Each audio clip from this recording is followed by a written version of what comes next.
bilang begitu, semua mau ke Jakarta. Beri contoh, PBB kita di Jakarta. PBB kita itu, pajak pembangunan, itu naik dengan angka yang fantastis terus-menerus tahun ke tahun. Apa yang terjadi? Secara pelan-pelan kita menggeser mereka yang miskin untuk tidak berada dalam kota ini. Oke? Kita geser untuk keluar. Dengan cara apa? PBB-nya naik. Ketika orang selesai berdinas, dia pensiunan, dia tidak mampu lagi bayar PBB.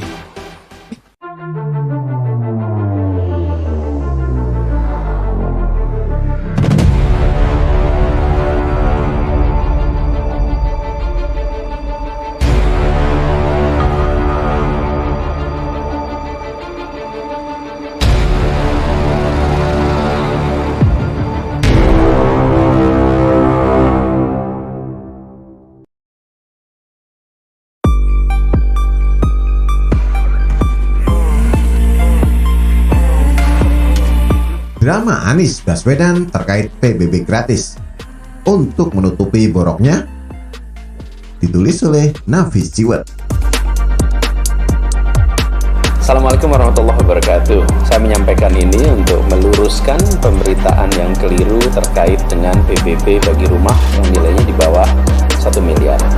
Bahwa pembebasan PBB itu diteruskan. Salah satu alasan kenapa Anies Baswedan menang dalam Pilkada Jakarta tahun 2017 lalu adalah karena dia pintar. Anies pintar merangkai kata manis, sehingga banyak orang awam yang terpengaruh dengan janji manisnya. Entah berapa juta rakyat Jakarta yang terbuai kata manis Anies Baswedan saat kampanye, tetapi akhirnya harus menelan pil pahit karena fakta setelah Anies berkuasa. Coba saja perhatikan beberapa fakta tentang janji manis Anies Baswedan dan fakta pahitnya setelah dia berkuasa saat ini. Ada yang masih ingat bagaimana buzzer Anies seperti Panji Pragiwaksono yang ikut membuai jutaan rakyat miskin di Jakarta dengan iming-iming dapat rumah DP 0 saat kampanye lalu. Jakarta Bahagia hadir dengan DP 0. Program DP 0 ini untuk orang yang pengen punya hunian pertama kali di Jakarta. Memang ada syaratnya, kayak misalnya tadi maksimal penghasilannya satu keluarga 7 juta, atau KTP Jakartanya minimalnya 5 tahun untuk menghindari ada warga DKI dadakan gitu. Karena pada prinsipnya pemerintah Provinsi DKI Jakarta itu istilahnya nalangin dulu atau mensubsidi dulu DP-nya yang kelak akan dibayarkan dalam bentuk cicilan oleh warga DKI Jakarta. Ini satu-satunya penawaran yang terspektakuler yang pernah ada selama saya jadi host. Selama jadi host, Ya. dari 80-an tuh. Itu tadi sekilas tentang Gria Jakarta Bahagia, sebuah mahakarya persembahan Anies Sandi yang dapat Anda miliki dengan DP 0. Untuk itu, jangan lupa ya, tanggal 19 April nanti coblos nomor 3, Anies Sandi, agar Jakarta menjadi maju kotanya, bahagia warganya. Tapi faktanya, setelah Anies berkuasa, rumah DP 0 ternyata untuk orang kaya. Dengan dalih keberpihakan, jutaan rakyat miskin Jakarta terbuai untuk mendapatkan rumah DP 0, sehingga mereka kompak memilih Anies saat itu. Tapi akhirnya mereka sadar itu hanya janji manis Anies demi mencapai kekuasaan. Apakah kalian berpikir jika Panji mau jadi buzzer Anies secara gratis saat kampanye tahun 2017 lalu? Memangnya Panji peduli dengan jutaan rakyat miskin Jakarta yang akhirnya kecewa dengan janji manis rumah DP 0 saat ini? Gimana ya perasaan jutaan rakyat miskin Jakarta yang terbuai dengan janji manis program OKOC saat kampanye yang katanya akan punya usaha, disediakan tempat usaha, dimodalin, bahkan dicarikan pembeli, tapi akhirnya ternyata dikadalin. Belum lagi janji manis Anies tolak reklamasi kepada jutaan nelayan di Jakarta saat kampanye, tapi akhirnya semua itu terbukti hanya demi mencapai kekuasaan untuk jadi gubernur Jakarta. Yang anehnya, Anies dulu keluar-keluar jika reklamasi dilanjutkan, maka Jakarta akan banjir besar saat kampanye. Tetapi setelah berkuasa, Anies malah mengklaim jika reklamasi akan menyelamatkan Jakarta dari banjir. Dan beberapa hari yang lalu, Anies kembali membuat drama seolah dia yang paling peduli nasib rakyat miskin di Jakarta saat ini dengan menggratiskan PBB rumah dengan NJOP di bawah 2 miliar rupiah. Kita tidak ingin warga Jakarta karena kebijakan PBB-nya, maka seakan pelan-pelan terusir dari tanahnya sendiri karena tidak mampu bayar PBB. Kita tidak ingin warga Jakarta terusir, kata Anies. Kalau orang awam yang buta sejarah pasti akan menganggap Anies sangat peduli dengan nasib rakyat Jakarta. Padahal itu hanya sebuah drama.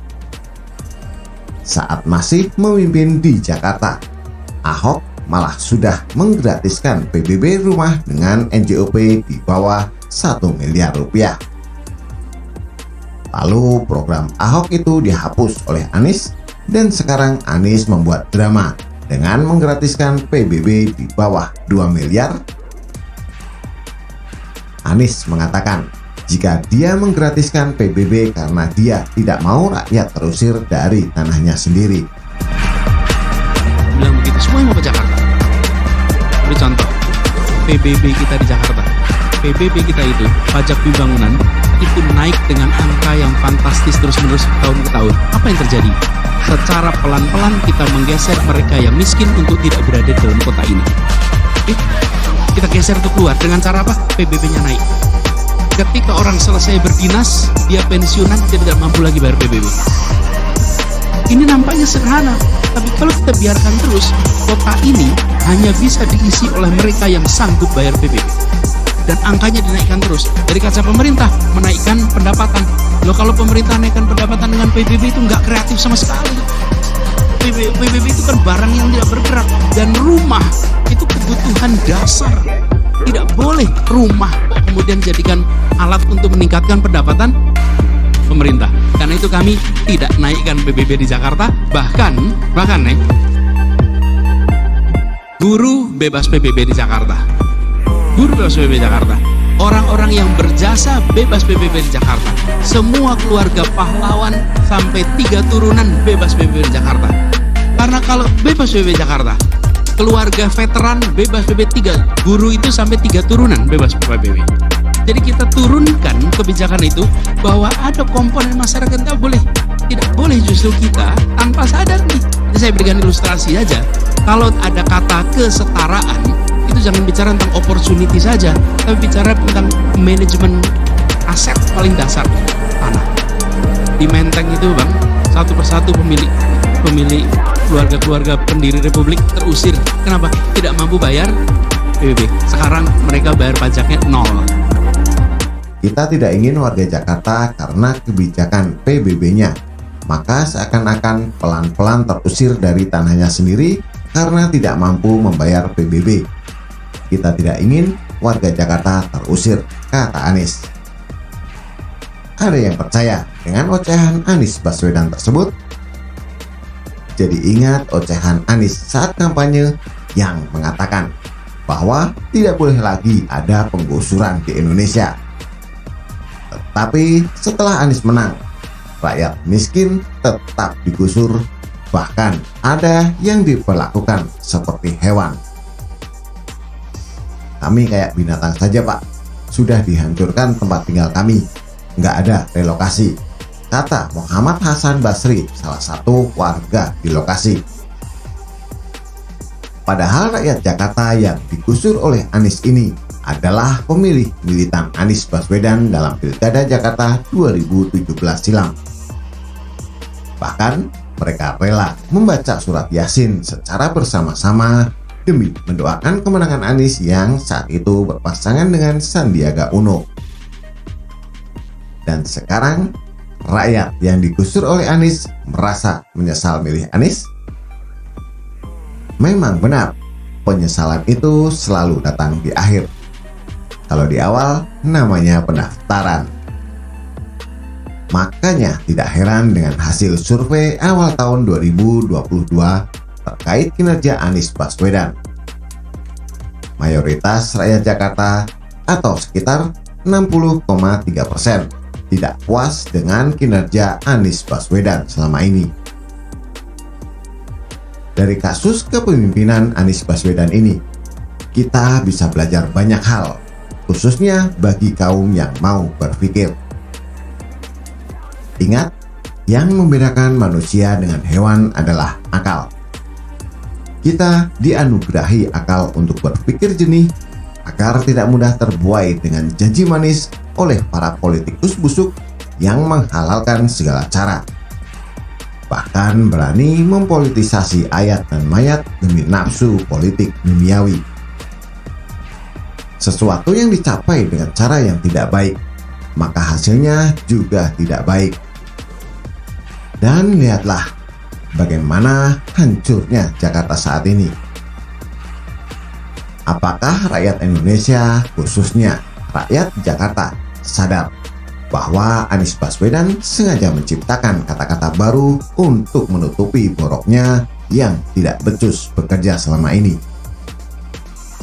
Pada tahun 2018, Anies sengaja menciptakan istilah naturalisasi sungai untuk menutupi fakta bahwa dia tidak mau mengeruk sungai untuk menghindari banjir. Akhirnya sungai jadi mandek karena berisi lumpur yang tidak pernah dikeruk. Pada saat Presiden Jokowi sibuk membangun jalan atau infrastruktur di seluruh pelosok Indonesia untuk meningkatkan ekonomi rakyat, Anies Baswedan malah sibuk ganti nama jalan. Anies Baswedan tidak sanggup buat jalan, makanya dia hanya ganti nama jalannya saja. Saat Ahok sibuk cari lahan kosong untuk membangun 29 RSUD, Anies hanya sibuk ganti nama 31 RSUD untuk menutupi boroknya yang tidak mampu bekerja keras seperti Ahok. Kasarnya, Ahok yang susah payah bangun RSUD, Anies hanya tinggal ganti nama RSUD saja. Jika Rumah Sakit Jakarta diganti namanya oleh Anies menjadi Rumah Sehat Jakarta, kenapa Anies tidak masuk Rumah Sehat Jakarta tersebut? Anies Baswedan sehat kan? Jika Ahok sudah membangun 4 buah masjid selama ini, Anies yang katanya pemimpin seiman sudah bangun berapa masjid selama kepemimpinannya? Jika Ahok sudah banyak memberangkatkan orang umroh dan haji selama kepemimpinannya, bagaimana dengan Anies yang katanya pemimpin seiman? Akhir kata, sudah kelihatan bukan bagaimana Anies Baswedan begitu pintar merangkai kata manis saat kampanye demi mencapai kekuasaan menjadi gubernur Jakarta saat ini. Masih percaya dengan semua istilah yang dibuat oleh Anies untuk menutupi boroknya yang tidak becus bekerja? Silahkan rakyat menilainya sendiri. Jadi ingat peribahasa, hanya keledai yang jatuh ke lubang yang sama 2 kali. Bagaimana menurut Anda? Silahkan tulis komentar di bawah.